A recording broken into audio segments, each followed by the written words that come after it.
Blog Talk Radio.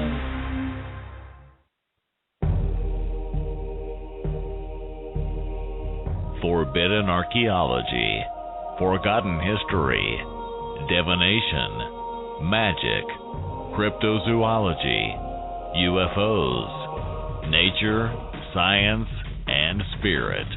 All this and more right here on the Main Street Universe Radio Network.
Forbidden archaeology, forgotten history, divination, magic, cryptozoology, UFOs, nature, science, and spirit.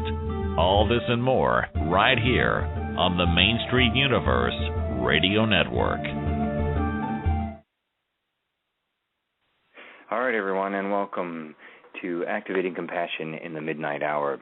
My name is Daniel Michael. I'm sitting in temporarily for Jesse and Nichols George as she's having some technical problems as she's on the road promoting her new book, You, Me, Life Dreams.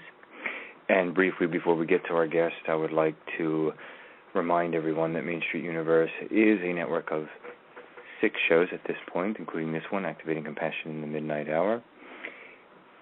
Your host is normally Jesse Ann Nichols George, and she's the author of 4 books, Activating Compassion and its companion workbook, as You, Me, Life Dreams, and its companion workbook. She does workshops and classes and readings and integrative development and all sorts of things. So tune in Fridays at midnight, Activating Compassion in the Midnight Hour. Then on Sundays we have intuitive consultant Mr. Darren Boo Care, and his show is both topical as well. He does open the phone lines to readings. He is a tarot and palm reader at Marie Laveau's House of Voodoo in the magical city of New Orleans. That's 5:30 p.m. Eastern Time on Sundays.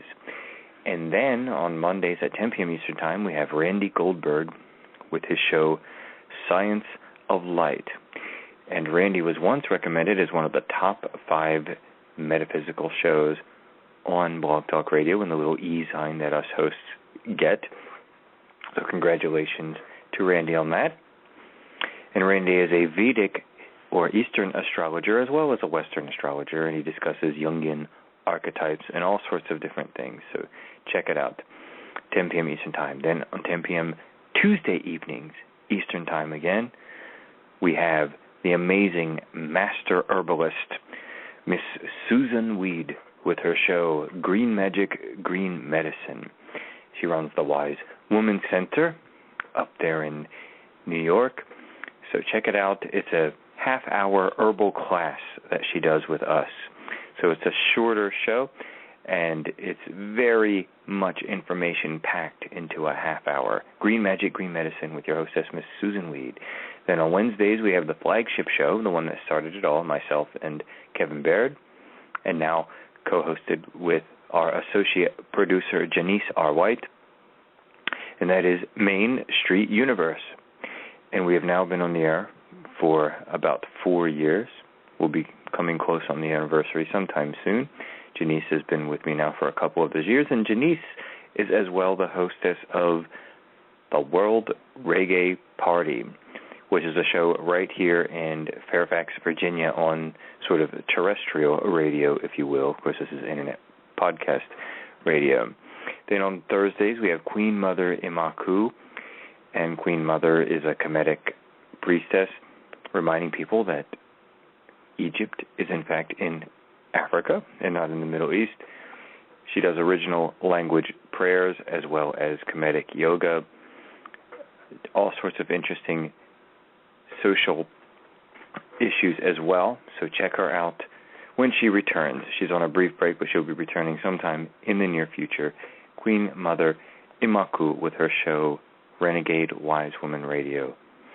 And that sort of completes our circle. We're back to Friday, and then Friday at 5 p.m. Eastern Time we have Mr. Kevin Baird, who's the creator of a series of oracle cards known as the Horizon Oracle, as well as a device to communicate with spirits known as the Pathfinder. That's a new thing he's working on. As well as an artist who's made these sort of lovely vases and the frozen smoke, which is sort of like clouds staring. So check out Kevin Baird at 5 p.m. Eastern Time with the show Walking on the Sidewalk, a Horizon Oracle's Journey. So, our guest this evening is a musician, Mr.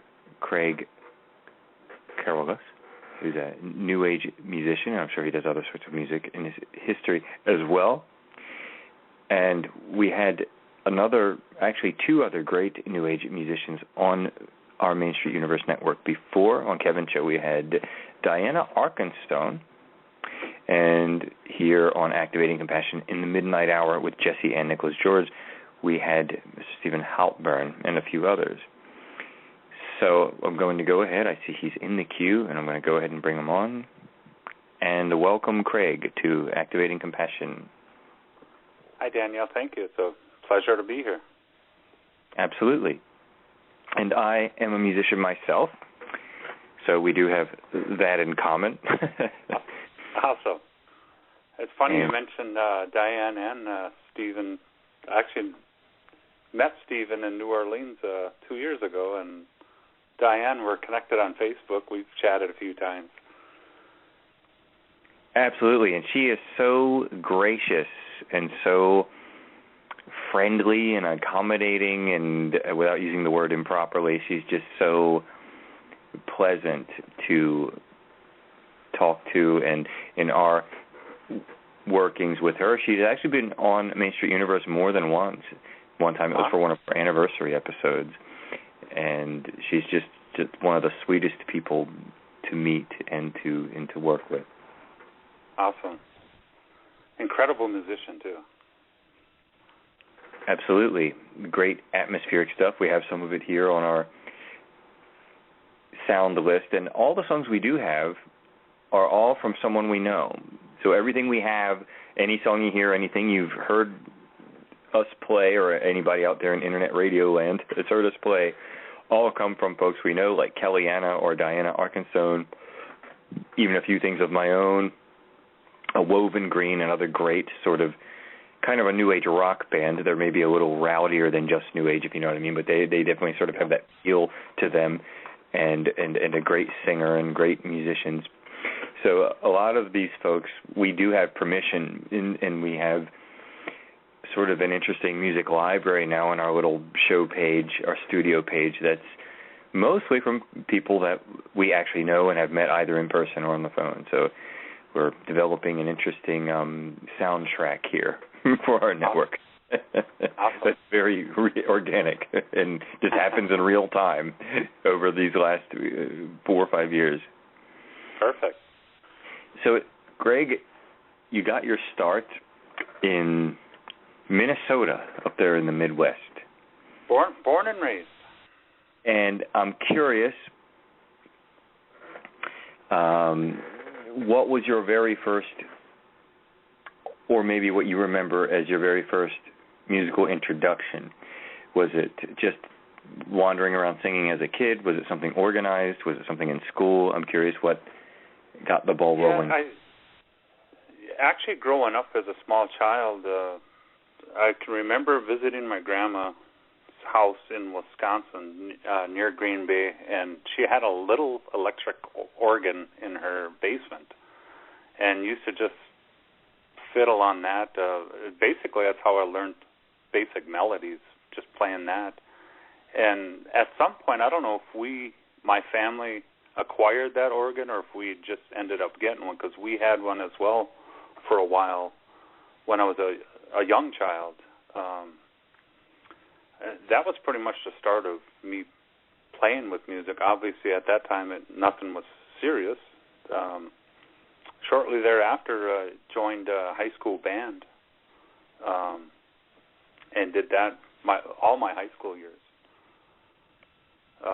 Originally played percussion, and my senior year in high school, I actually got to go to an organization called Bands of America to learn how to direct, and I directed our field shows for that following summer.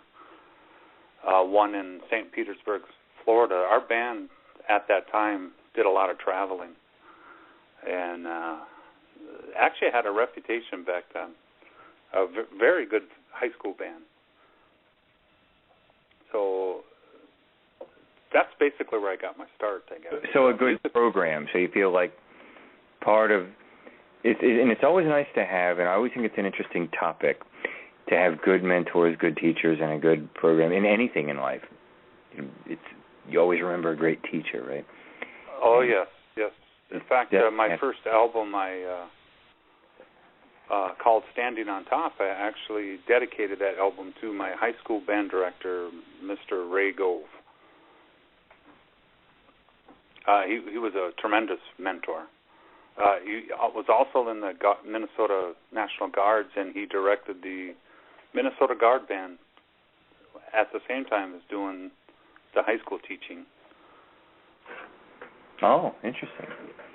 We had a chorus teacher. Now, I was late in life. I was more of sort of, I guess, a gypsy musician or a street musician. I was sort of self-taught. But I did have, at one point, I kind of started playing guitar more. Of course, we're not interviewing me here, but I just thought I would share this.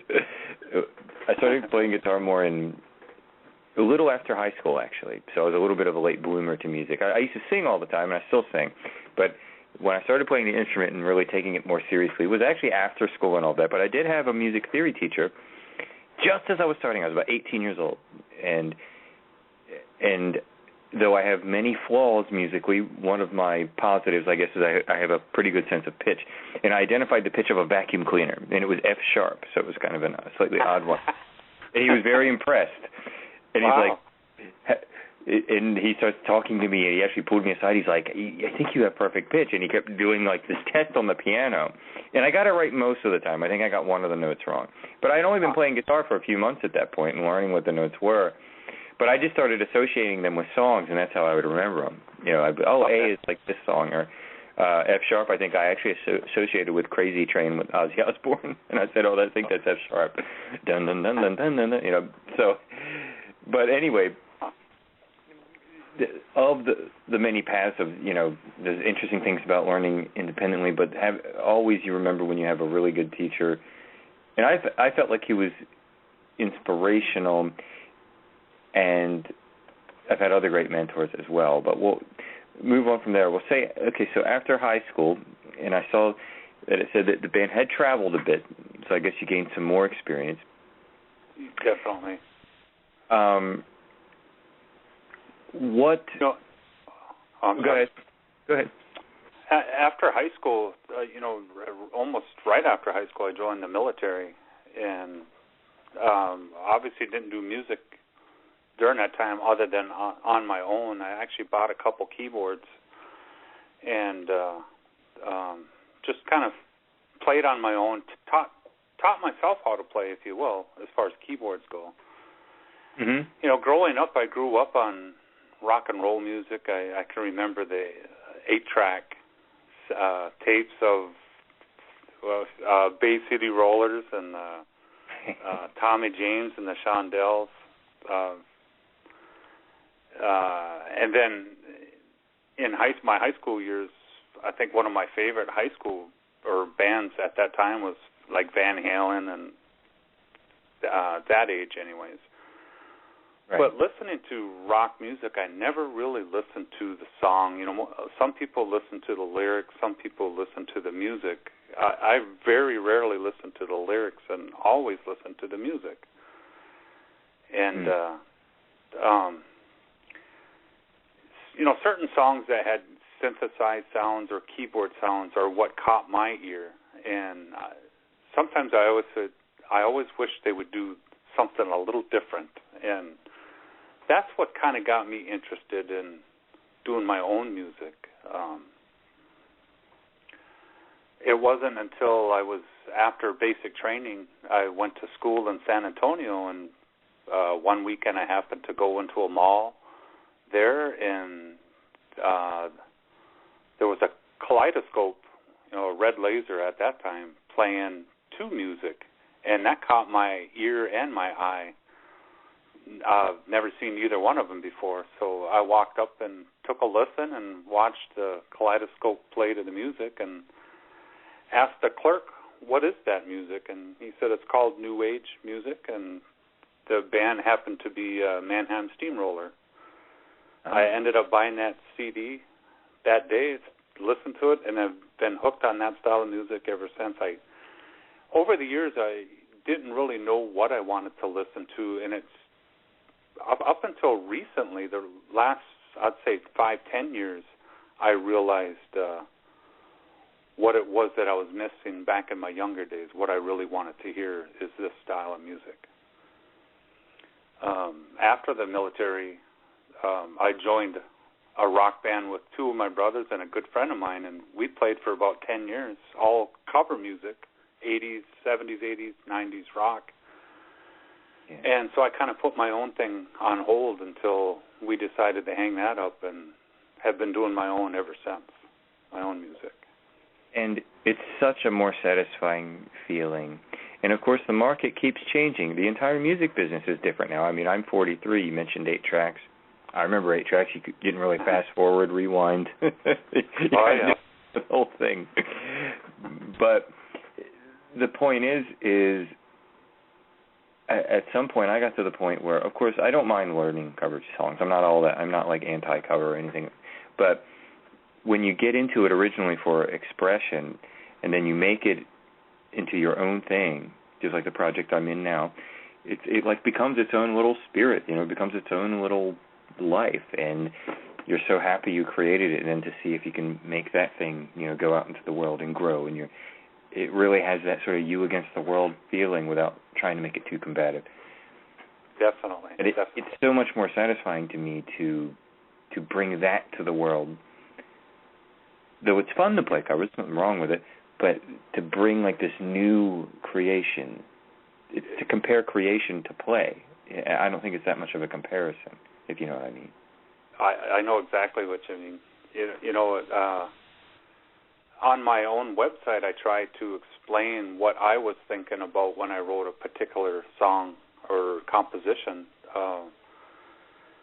just to give the listener some sort of an idea where the story or, why the title of the song, that sort of thing. And, most people, or I shouldn't say most, some people, when they listen to a song, I know I do myself, I wonder what they were thinking and what inspired them to write that and what's the story behind it, that sort of thing. It's nice to be able to share that, but, if you listen to a song just on the radio or it doesn't matter what genre, you don't really get that. You might take in something different than what the artist was thinking about while he was writing that song or composition. So I totally get what you're saying there. It is its own spirit. And it's not always a bad thing if somebody else takes your meaning differently, if it means something important or valuable to them either. Exactly. I always encourage people to think of your own, what does this make you think of it? I try to turn it sometimes when I'm actually talking to a listener. What did you think about when you listened to that? A lot of times it is different than what I was thinking about when I wrote a song. Exactly. And as we are just human and there's going to be variation, I'm not not someone who's ever stuck on perfection. I always believe things are always evolving, they're always flexible, they're always moving. Everything's in motion. Definitely. Everything. And so if it means and it moves someone else in a way that maybe you didn't intend, well, to me, that's just a good thing. Not negative at all. Nope, it's you hit the nail on the head. It's like its own spirit. It creates feelings within itself. The good vibe, if you will. And they've been proving now, I just heard a new study. If you remember years ago, and you might like this, they've rekindled the flame for this study again recently, where they were attempting to prove that by listening to certain types of music, it actually helps the brain make connections and helps them develop better and be more intelligent, certain types of intelligences, including linguistic. And it actually helps to make those interpretive, linguistic intelligences for young children if they listen to, especially like classical music and things like that. That's what they were using in the test, I think. So I don't know how much other forms of music they tried. And they've actually revisited this study. And it is sound, it is vibration, and everything moves and everything vibrates. So to me, it makes perfect sense. One scientist even said that the musical waves actually sort of mimic or are incredibly similar to all of our other linguistic basic thought waves. And I thought that was fascinating, that they've rekindled the fire behind this, because they were trying to poo-poo that study for a while, and now they've sort of found some new, better evidence to say that it really does have an effect on the human soul and the human brain. That's pretty interesting. Huh. Yeah. They've been revisiting it, and I think it's great that they have. Definitely. So then, after this, and after you started doing your own thing, after the cover band, you started getting, I guess, to what people will just loosely call New Age music. Yes. And so describe to me what's the motivation, what's the overall feel for that style of music for you?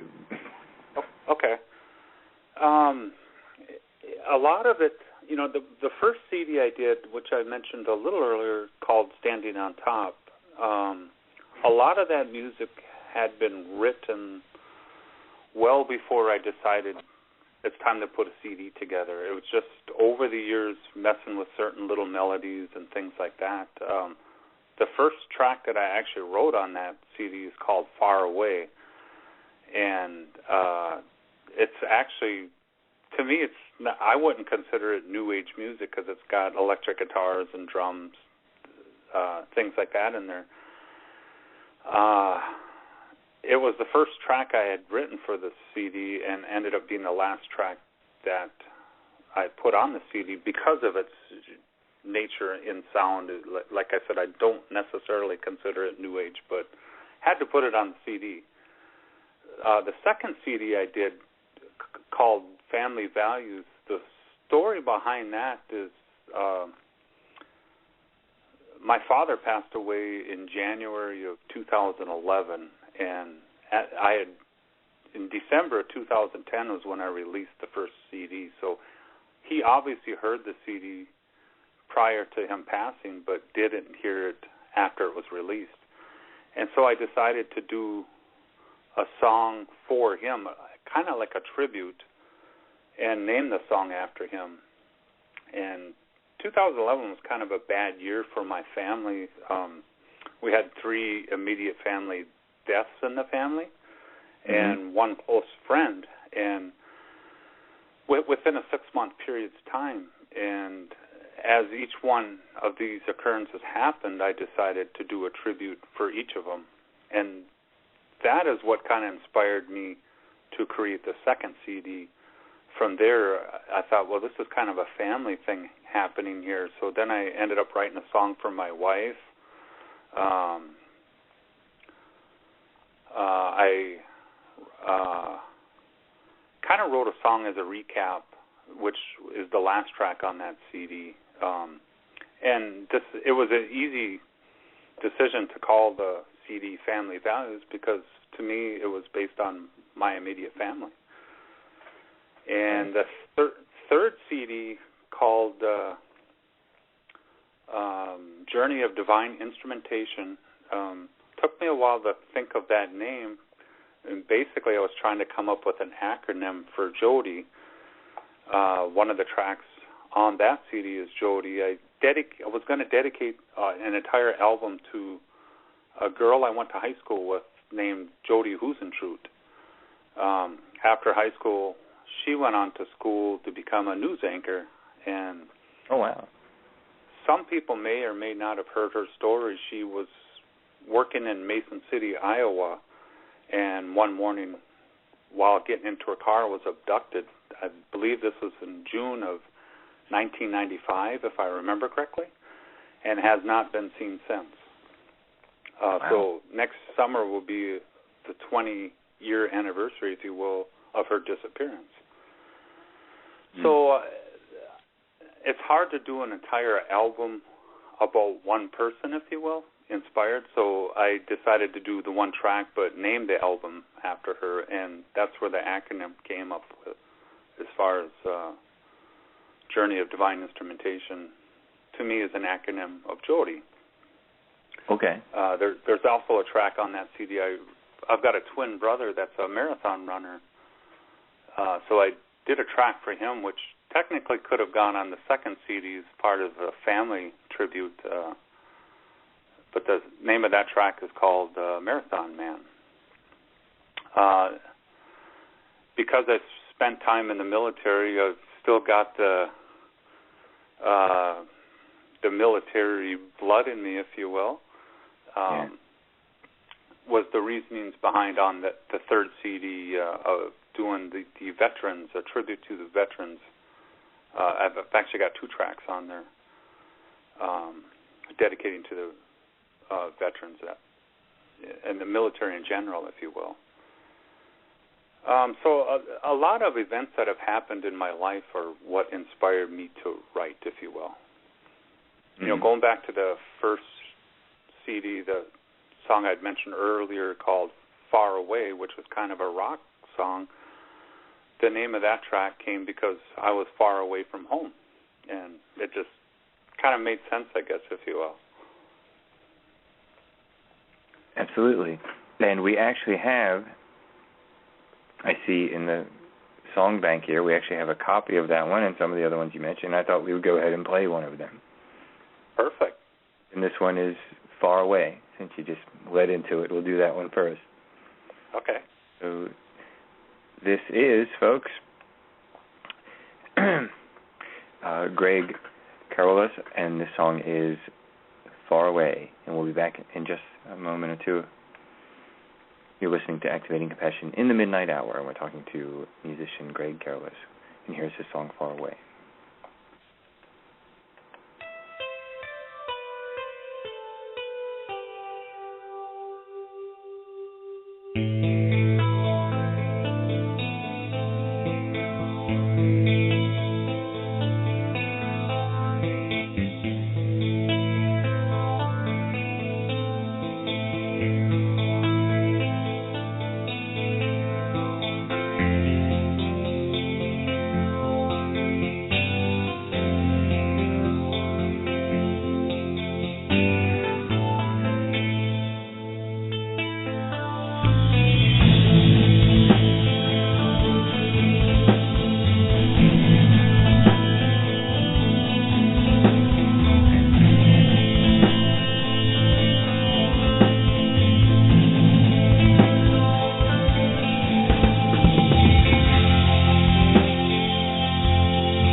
All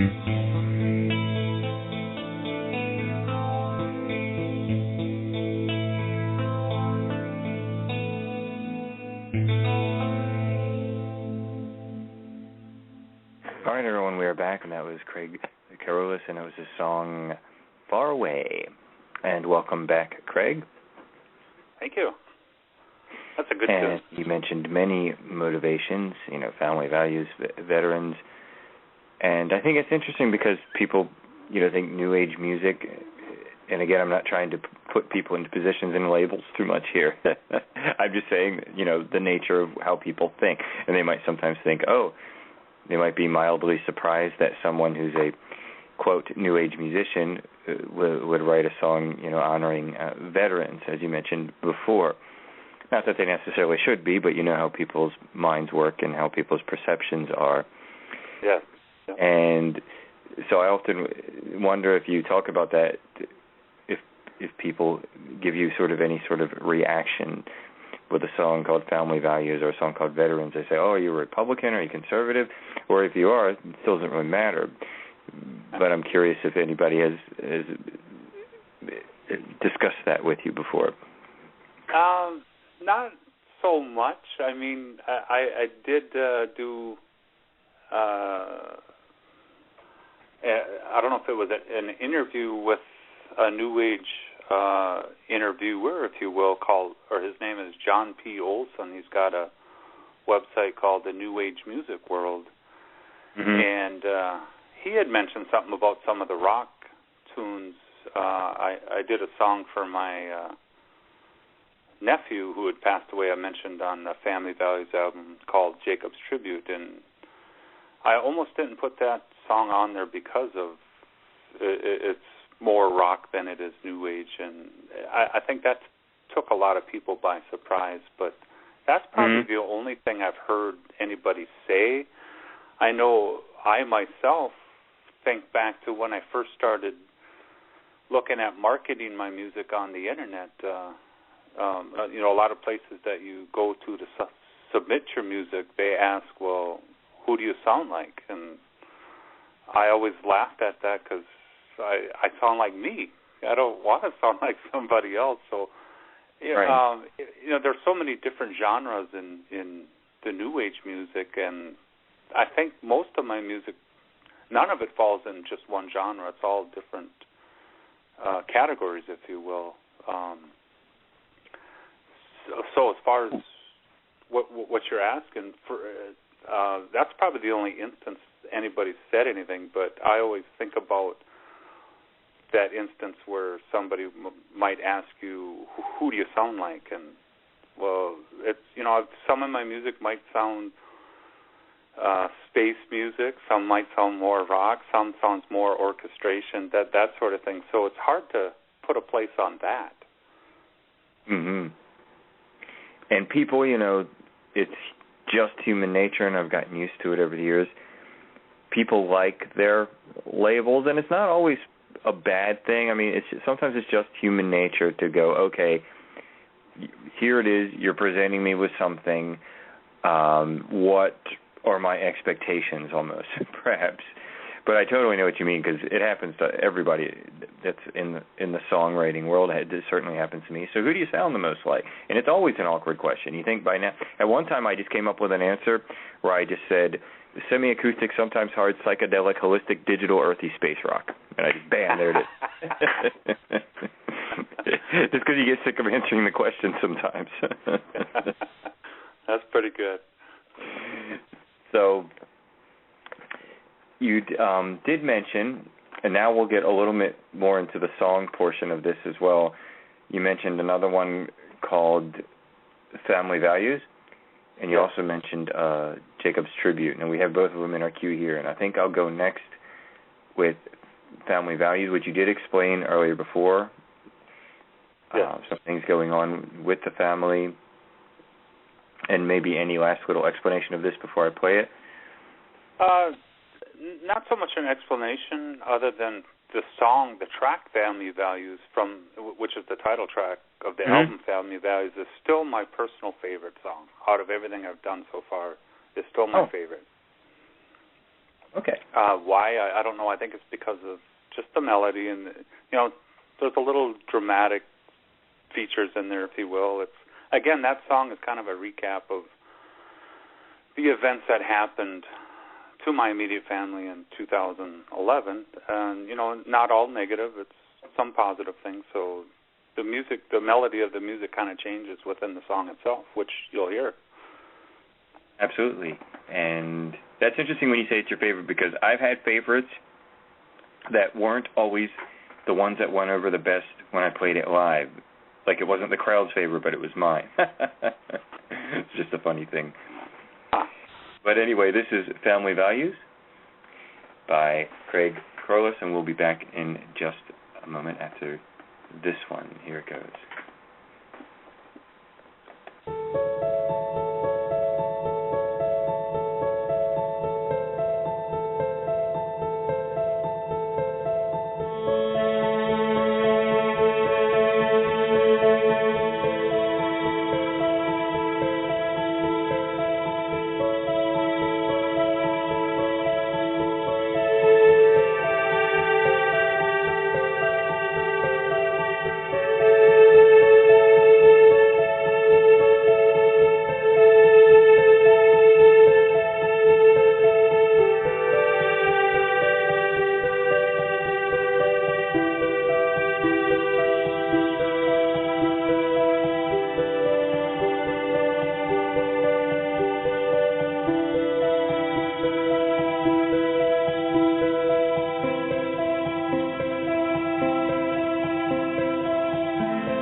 right, everyone, and that was Family Values by Craig Karolus, and you're listening to Activating Compassion in the Midnight Hour. I'm Daniel Michael, turning his mic back on now. Welcome, Craig. And I thought that song was absolutely beautiful. I just love the melody. I love the sort of dark, eerie, either cello or violin or whatever it was in the early parts of it.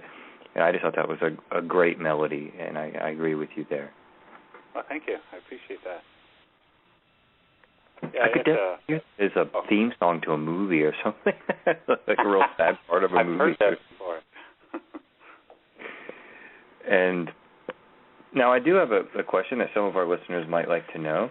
Of course, I'd like to throw out any plug right in that you can find him at www.craigkarolus, KAROLUS.com, and it is linked to this show page, so you can find it on this show page and just click blue link, click on it as well. And I'm curious also, how many of the instruments on your recordings do you play? Do you play them all? Do you sort of have a small band or group of studio musicians that come in? Believe it or not, most of them are played on my keyboard, and the rest of them are played on my computer. Oh, okay. So yeah, no, unfortunately, no live.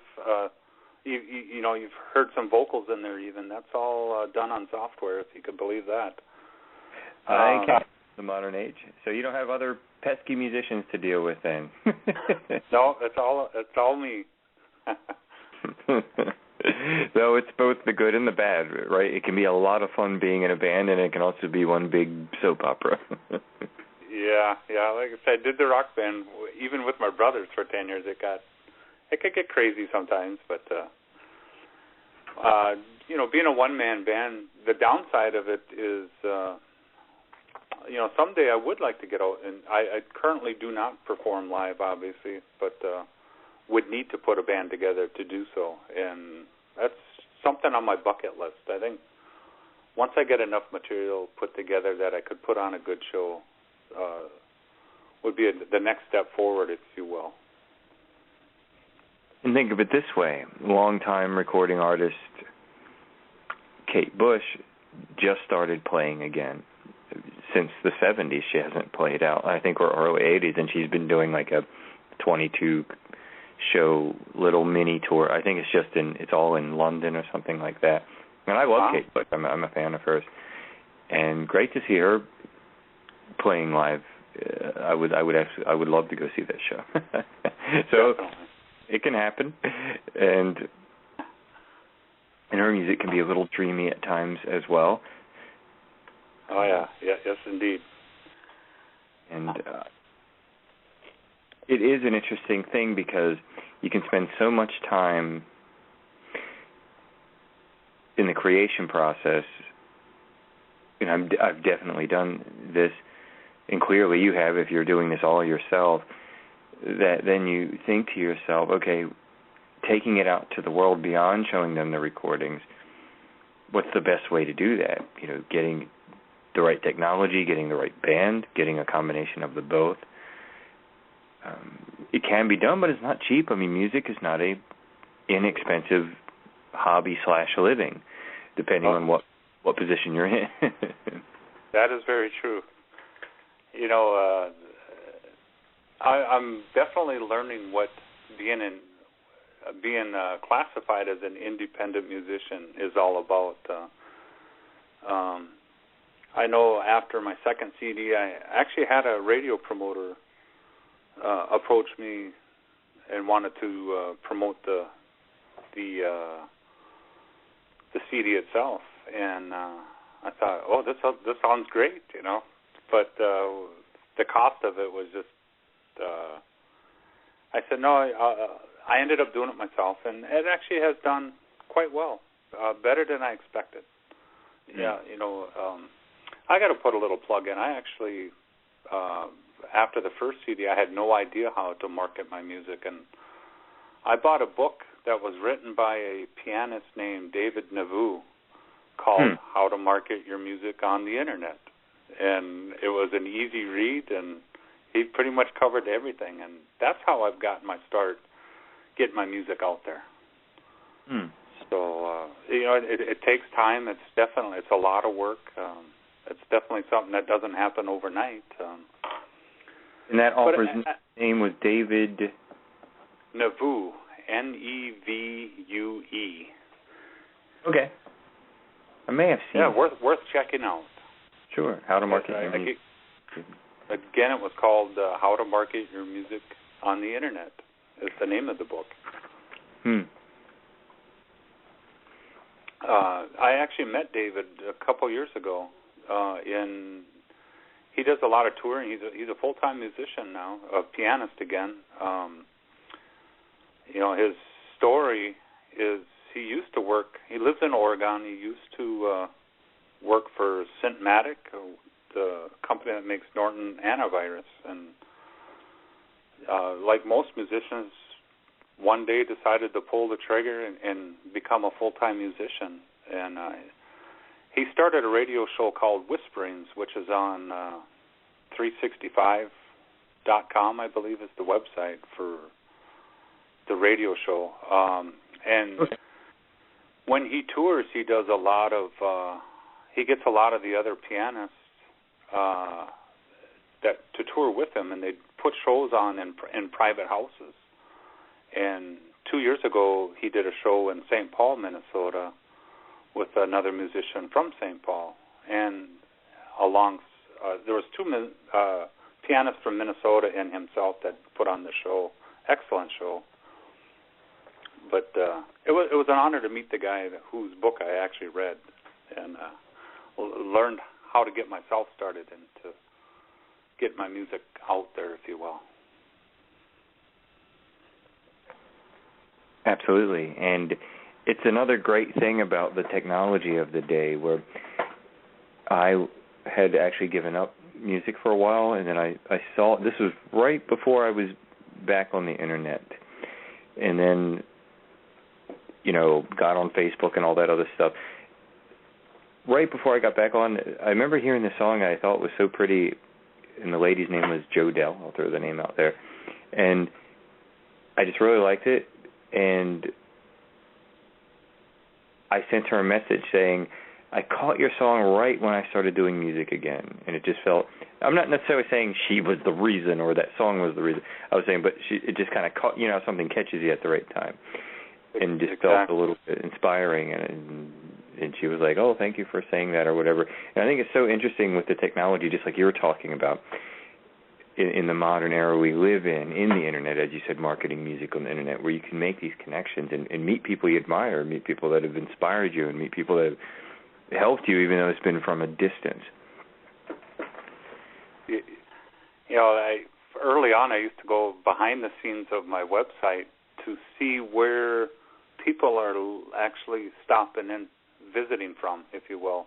Mm-hmm. And this was a couple years ago, but I remember seeing on there the name Christmas Island, and I thought, where is Christmas Island? I had no idea, so I had to Google it. I take that back. It was Easter Island, but oh yeah, okay. I had to Google. I've heard of it on documentaries with the statues, with the big statue faces and all of that. Yep. But no idea where it was, and I thought, it's pretty neat to know that people are listening to your music halfway across the world. Absolutely. Yeah, technology today is incredible. And it's like anything else. It's a tool. It can be used for good. It can be used for bad. It's just neutral to itself and to how we use things and into how we interact, of course, with each other. The human element being involved. Definitely. And now, I see Jesse has another song here, and this one is, and it's under your name, and this one is called Carry My Soul. Maybe you could describe that one a little bit. Okay. This was, is Carry My Soul is the track. It's the last track on the Family Values album, and this is a song that's kind of a recap of the entire album. again, this album was inspired by the death of my father, a nephew, and my sister, and my nephew's girlfriend, who were the four I mentioned earlier in the show that had passed away in 2011.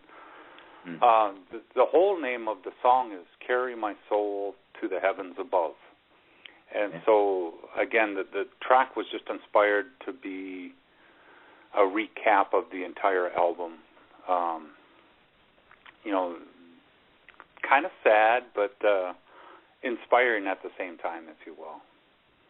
So that's what the song means to me, and the purpose behind the song, and why it was created.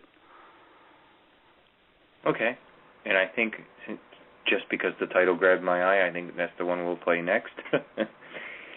And so this one is from Craig Karolus, and this is Carry My Soul. We'll be back in a minute.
All right, everyone, and we are back with Activating Compassion in the Midnight Hour. I'm your temporary host, Mr. Daniel Michael. It's normally Miss Jessie and Nichols George with our Late Night Friday show. Now, sometimes this doesn't always seem late, but my work schedule's been a little different. Truth is, I'm naturally a night person, but I've been working a lot this week during the day, and I'm going to go ahead and turn our guest microphone on. Welcome back, Craig. Thank you. And I think some folks in the audience, as we talked about playing shows and whether or not there's a band, if it doesn't get, got too much into your personal business, but just they may be curious, is this your full-time living? Is this what you do for your main income and living? No, it is not. I actually work as a press room supervisor in a family-owned print shop.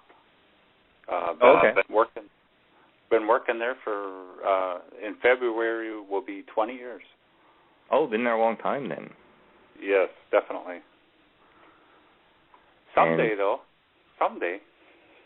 it's on my bucket list to pull the trigger and go full time. But oh no, I'm with you. I'm on the same exact journey right now. I'm jumping around doing construction work. I'm an electrician, and as well as making the shift. I'm also a writer and all that. So, and of course, internet radio host. Oh yeah. Trying to work on finding ways to where all of the artistic things are the full-time living would be a beautiful result. And it is a different business than it used to be. I mean, you and I'm 43. I'm not going to ask you to say how old you are, but I'm just saying that when we were younger, even just as far back as the 90s even, the talk was always like, get a record deal.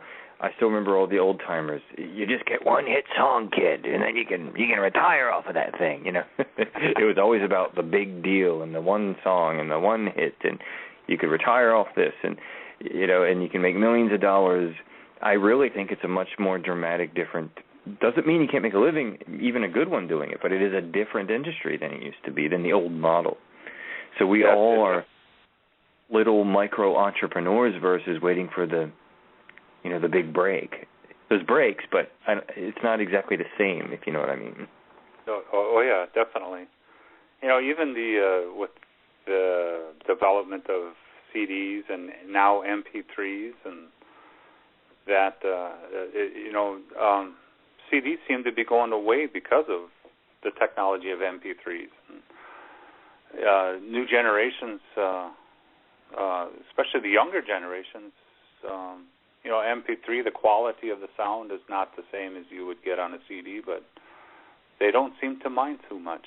It's the convenience of it, being able to take it with you in a small little package. Yeah, and another interesting aspect of the whole thing is the idea of paying for music, which seems to be becoming like a dinosaur now. It was at the end of what you might call the big money CD era. It was about $20 a CD. It was about $18 to $20 a CD, depending where you lived. And I think you can't even get angry at the kids because they just simply didn't grow up in that. I mean, they did. I saw a lecture where it was a couple of music executives from the old, record companies. I forget the companies. Gosh, one of them I think was Geffen or something, but it was two pretty big record companies. And the one was being very unrealistic. He thought that the old way was going to come back and that some form was going to come back. And it might in some strange form that you and I, or at least I'll just speak for myself, I couldn't predict. But the whole point of what I'm saying is that the one guy knew the future was coming and the other didn't. The other thought that the CD form was going to either stay or come back. It will in some ways. You still sell CDs at shows. That is a way you can still make money off them. So if the show's not paying you that much, you can sell some CDs if they like you. But as far as like making, oil baron money as a rock star from your record, quote unquote, record sales, the one executive at the meeting, to shorten the story, literally said how many people in this room. It was a room full of college kids and this was a couple of years ago. So this is some time has even passed since then. I mean, this is 7 or 8 years ago. And they asked, they were all 23, 24, how many people here have ever bought a CD at a music store? And nobody raised their hand in the whole room in this auditorium. Like 2 or 3 kids did. And they were probably like the teachers or something that did, And he's like, folks, they just haven't done it. It's just not what they do. You can be mad about it, fight it, if you're trying to defend the old guard, if you will. Or just find a new way to survive within what's going on now. And that's, of course, I think the healthier way to view it. Yes, definitely. I don't have all the answers either. But then again, it was hard to get the big old record deal, too. So there's a lot of ways to look at it. That there's a lot of opportunity in the new music market. It's not exactly that same ridiculous money just being thrown at you like in the old days. But I still think there's opportunity there. It's just a matter of being clever and finding it. And just like you said, buying the good, interesting marketing books or what have you. I also think it thins out the herd in a way to where now you have just really passionate people doing it and not just people thinking they're going to get the big payday. That is true. That is true. Just like a lot of things, because with technology, just about anybody, you don't even need an instrument anymore if you don't want to. You can actually create music right on the computer. But, you definitely got to have something that's marketable to make a living off of it, and for it to just take off and take care of you will, financially. There's so many musicians out there in every genre. It's a tough market, and like you said, if people would prefer to stream music versus buy it. It makes it even more challenging. Mm-hmm. Because that used to be the trick in the old days. I don't mean trick, but, that used to be the thing, is they were buying your album. It was the record business. Yes, yeah. Okay. It's amazing to me that vinyl's coming back, too, slowly, which is neat to me because I think it's not just the music, it's the artwork and everything else that comes with it. So to me, that's fascinating that trend is coming back. It is, and there's even a little store right down the street from my house here that's kind of like that.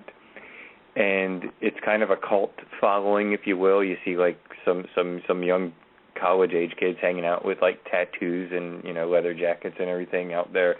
And they're buying vinyl, not in the mass numbers, but it's there, and they're sustaining themselves, and they're making a living off of basically a vinyl shop. And I think that's kind of fascinating. It is. Huh. And they do shows there too. In fact, they had, if you remember the band Men at Work. Oh yeah. What was his singer's name? Colin, was it Fay? Was that his name? I believe so. Yeah. I think that's what his name was. He actually did an acoustic gig there at that little vinyl shop I'm talking about. Wow. So that was I thought that was kind of cool. Huh. And I was trying to get him on the show, actually. It just didn't work out. But I went there and watched. He did the acoustic gig, and it was funny because as soon as he started it, he looks at the audience and he goes, "I know what you're all thinking. You're like, oh my God, he looks old." And he was kind of like joking about himself a lot of the time. He's a Scottish guy, or Scottish Australian, maybe both. You might have. I don't. There was, but he said his parents had a music store and a vinyl shop growing up. So he had a record. He grew up in a record store. So I thought that was kind of interesting. And so he's like, so I'm happy to be playing in one. Oh, that's pretty neat. Yeah, I like that band back. Back in the '80s, the old '80s style music. I remember that band well. Never seen them play in person or in a show, but love their music though. Yeah, that was the only time I saw him was at the local the local vinyl shop here. Now, back to some of your things here. You mentioned another song, and we discussed genres and what, people discuss labels and genres and all this sort of thing. And I believe you mentioned one that you said was a little heavier than maybe what the quote-unquote New Age crowd would have classified it in the same way. And I believe, was that the one you were talking about that was Jacob's tribute? Yes, yep, that's the one. It's actually a song, again, I wrote this song as a tribute to my nephew, whose name was Jacob. He was one of the ones I mentioned earlier that had passed away in 2011. And he was a musician himself. He played just about everything, guitars, keys, drums. He even bought himself a pair of like bongo drums and stuff. He had his own trap set, his own guitars, a keyboard. Very talented musician. So when I wrote this song, I decided to do a tribute for him, and most of the music he listened to was kind of within the rock genre, and which is what he liked to play. So I thought, well, let's do a tribute for him in that manner, if you will. I almost didn't put the song on the album Family Values, but the meaning behind it, and the story behind it, and the story behind the album itself, I said I have to do it, so I did it. And it is kind of odd when you listen to the CD because most of it's pretty mellow, and then you get, this is the second track on the CD. It's a rock song, if you will. So. All right, and I totally agree, and I like variety, so I'm always cool with that. Like, people like to put things in little boxes, and I'm like, well, I view it as a bigger box, or one that maybe isn't so closed. It's okay to go on a journey and go through tunnels and valleys and bridges and occasionally a rocky. Absolutely. So anyway, this one is Jacob's Tribute by Craig Karolus, and we'll be right back.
everyone, and welcome back.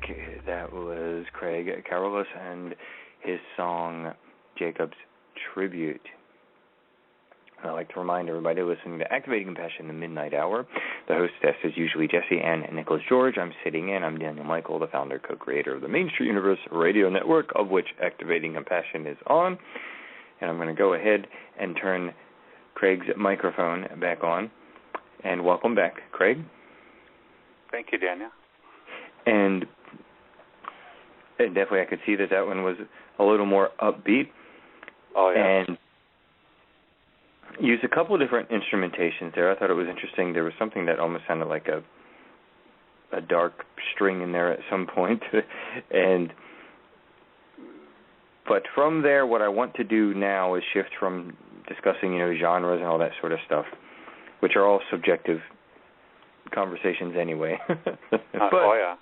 They can still be interesting, though, because they have a place. People like to know basic categories. Like I said before, it's just human nature. I mean, even I probably do it to people, right? Well, so what do you do? What kind of thing you do? So we understand that. But we don't always stay on these things in an absolute way. I think most people wouldn't even want to. No. The way I look at it is there's certain musicians that I listen to, and some even being my favorite musicians, in certain genres. Some have 10, 15 CDs out there with hundreds of tracks. The more I listen to some, and obviously not everybody, it starts to sound the same. You right. Start hearing the same instruments and the same melodies, if you will. Right. I hate to say it, but to me it kind of goes stale, if you will. Well, I agree completely. I like variety. I like having a direction, but I also like variety. Sometimes I've been so eclectic that it felt like, here's the danger of being too eclectic. And I'm saying this as someone, like I'm criticizing myself in a way here. So this is, criticizing my own thing I've done sometimes, that you can be so eclectic that no one feels like you belong to them. Or that eclectic nature can make a whole bunch of people feel like that possibly you belong to them. And that can be tough when they're always talking about, I'm not trying to make it sound corporate, but, when they talk about, direct, finding an audience and marketing to the audience. And again, I'm just talking musical. I'm not even necessarily talking money or anything. I'm just saying finding that audience. The band I'm in now, I'm not trying to make it too much about me, but I'm just saying, but the band I'm in now, it's a little more focused than it has been. We have a little more of an image and we have a beautiful logo as well that we had an artist make up for us. And we kind of have a spirit and image, and I'm perfectly cool with it. It'll evolve and change later on, but right now it's what we're doing. And it's fun, and I enjoy it. But what I want to get onto next is some different aspects, talking about personal, and for you, Craig, habits or patterns or schedule. So what I'm getting to is, do you have a songwriting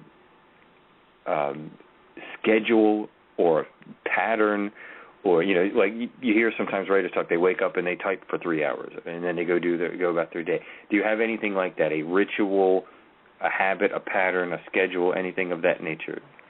I did, but it's ever changing, if you will. I gave up once I started getting serious writing and recording. I gave up a lot of my other hobbies, if you will. Being from Minnesota, I used to do a lot of fishing. I hardly do that at all anymore. My job, my full-time job, I do work nights, so I'm home all day long, and which for me is perfect because I have the house to myself. So while I'm doing recording and mixing and that sort of stuff, I can turn it up and play it as loud as I want and not disturb or wake anybody up, if you will. Mm. When I get back to saying it's changing, is this summer, the last 3 years I focused a lot on music and on my off time from work, if you will. I dedicated a lot and committed a lot of time to writing the material I did within the last 3 CDs, if you will. I'm currently working on my 4th CD, and I started on it last fall, and I've hardly touched it at all this summer because I've dedicated more time to home projects and things like that, if you will. And I told my wife, I said, when the weather turns cold, I'll go back to focusing on my music, which we're getting close to being there because I'm getting that itch, and the weather's definitely changing. So once I commit to going back into it, a lot of times I'll commit 4 to 6 hours a day during the daytime, and whether it be writing, recording, mixing, whatever stage of the game I'm at, and try to do it as much as possible, whether it's daily or every other day. But that's probably my pattern, if you will, or schedule, if you will. Once I'm into it, just like a lot of things in life, once I start something, I want to finish it. So I'll go at it as best I can. Mm-hmm. And for each track or each song, it's a little bit different. I've written a song within 3 days, and I've had some songs that have taken over a month to put together. So it's different. And I know the material I'm working on now, I'm in no hurry. I've said nothing about any release dates or nothing like that because I'm just going to take my time with it, and when it's ready, it's ready. I'm hoping maybe next year sometime, probably late next year if anything. But usually 4 to 6 hours or so during the daytime, in the week. It works out, like I said, great for me because I'm home alone and can pretty much do what I want without any interruptions. And that's always been a time that's good for me. I enjoy practicing and writing when I'm kind of by myself. I don't always need an audience, for that sort of thing. I never do that sort of thing. I like to perfect it and then take it out. I don't. So yeah, if you have roommates or if you have a spouse or whatever, I do like my practice time of getting things done or my writing time to be when I'm alone. And I'm curious, and this is just a funny personal question, is you mentioned a year, so it made me think of seasons.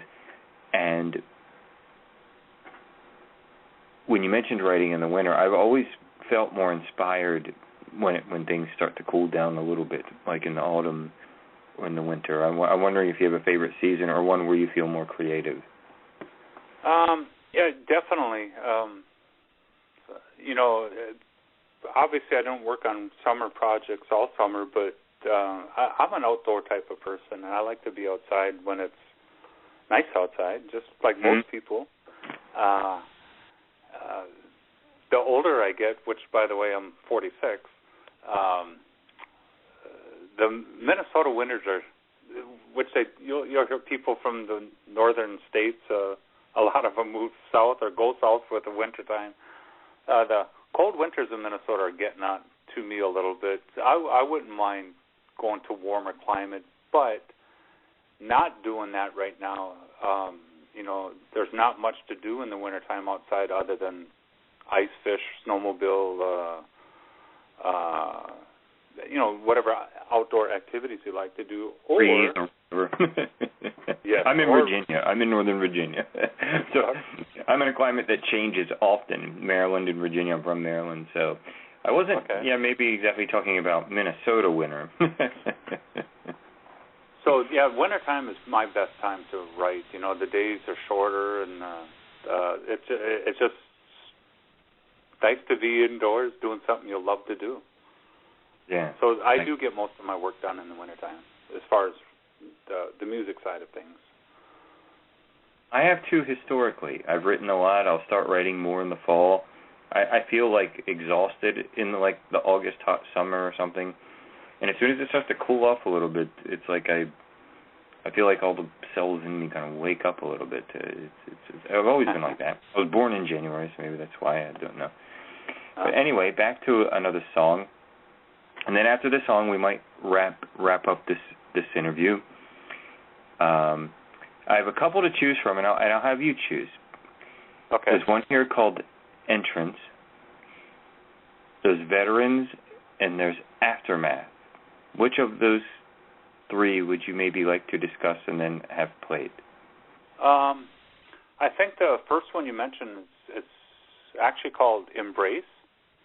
I'm sorry, you're right. I said it wrong. Not a problem. That one stands out to me simply because at the beginning of the show, I got to put a plug in here, if you will. Sure, we do. You had mentioned Diane Arkenstone being a guest there.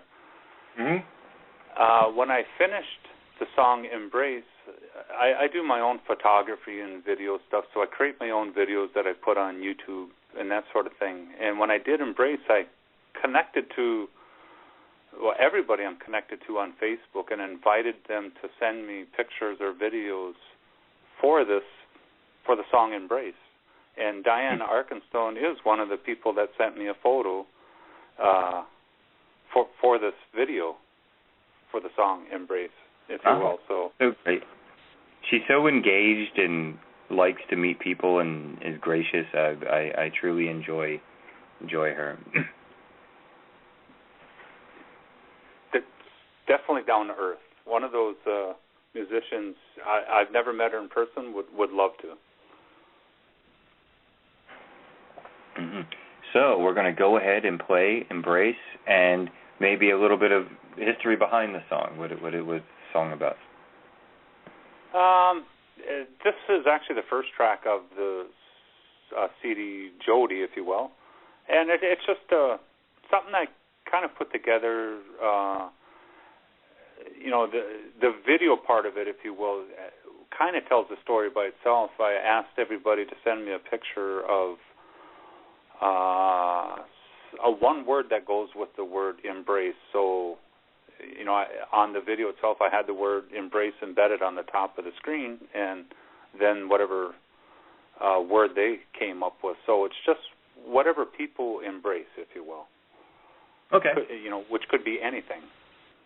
Right. It could be embracing your passion. It could be about someone in particular. So many ways I could go. So here it is, Embrace by Karolus, and we'll be right back after this.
welcome back to Activating Compassion in the Midnight Hour on the Main Street Universe Radio Network. My name is Daniel Michael, sitting in for Jesse and Nichols George, and our guest is Craig Karolus, and he's a musician. Some people say New Age musician because we've discussed the labels and everything else earlier this evening. And welcome back, Craig. Your mic is on. Thank you. And one thing I would, because I saw a little bit of the video for the Embrace thing, and I don't think I got the whole thing, but I saw some of it, and I remember thinking the one I would have posted was "Embrace your fears." Yeah, definitely. One of my favorite lines to any song is a song by Peter Gabriel called "Darkness," where he says, "I have my fears, so they do not have me." I always thought that was a great line. That is a good line. I like that. On the tour, and had his daughter singing back up on that tour. That was the Growing Up tour. Nice, very good concert. And had the video of that in Milan, Italy. But anyway, back to your projects, and I'd like to do a plug here. If people want to find Craig Karolus, it's www.craigkarolus.com. That's CraigKarolus.com. And, of course, a copy of the video we just mentioned, which you said Diane Arkansas sent something in as well, from the song Embrace is there, and it's a whole bunch of people holding up signs and doing different things to say, what would you embrace? Some people said love, some people said life, some people said the flaws. I think one person said my idea was fears. So I like that as a project of having people involved with you. Go ahead.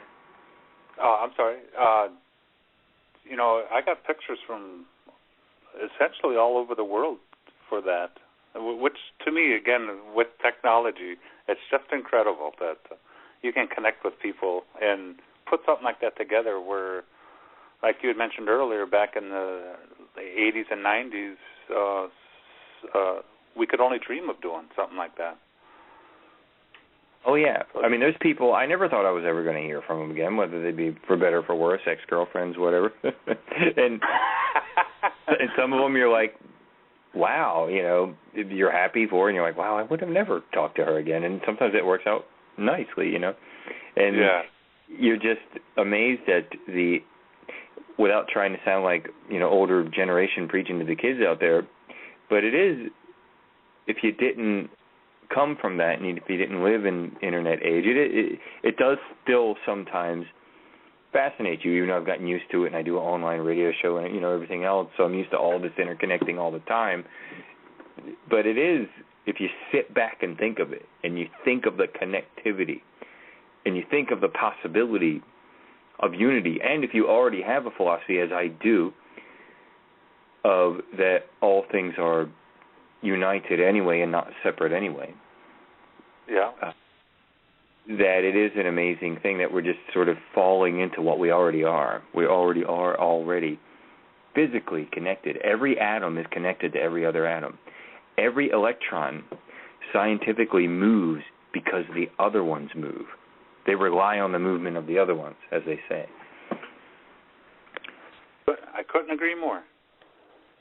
And I always think it's interesting when some people still want to hold on to the old guard, the old archaic separateness, which in my opinion is just proving itself more wrong with every passing moment.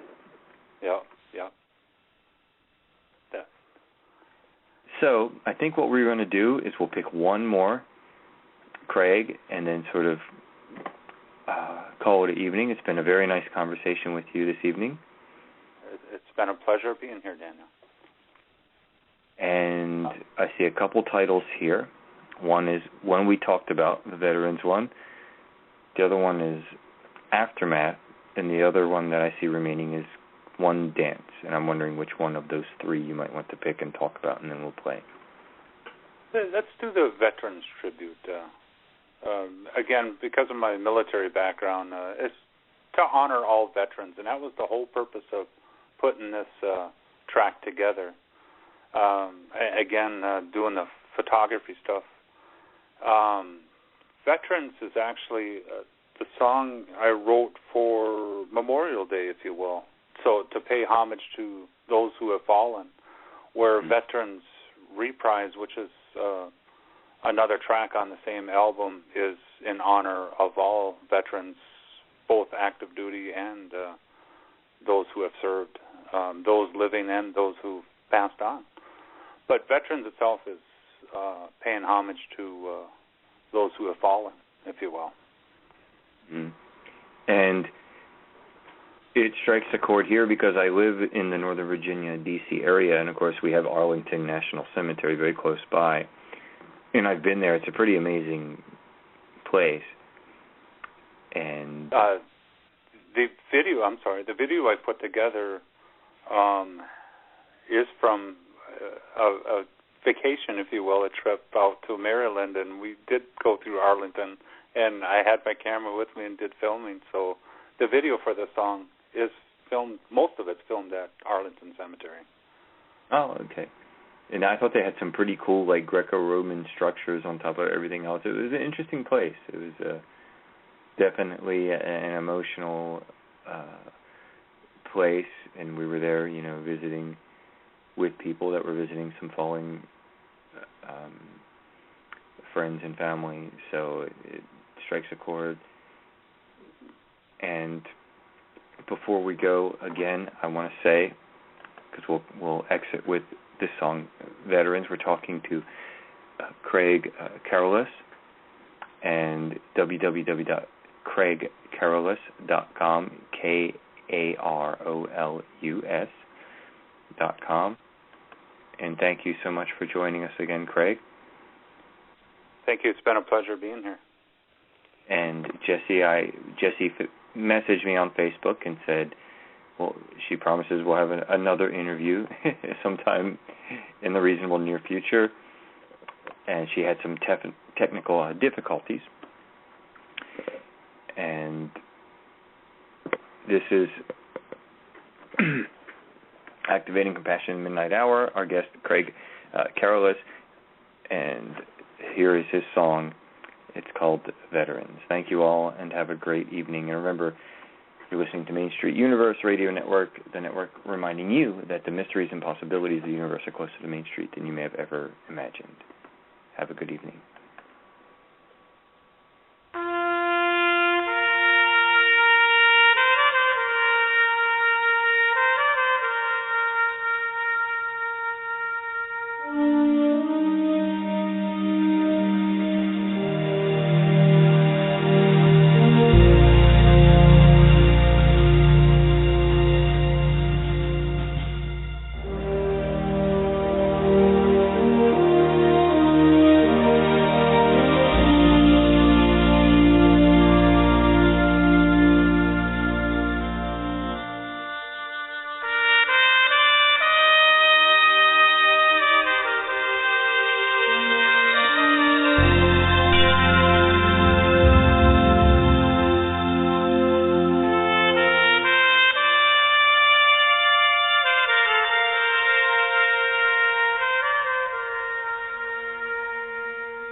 Forbidden archaeology, forgotten history, divination, magic, cryptozoology, UFOs, nature, science, and spirit. All this and more right here on the Main Street Universe Radio Network.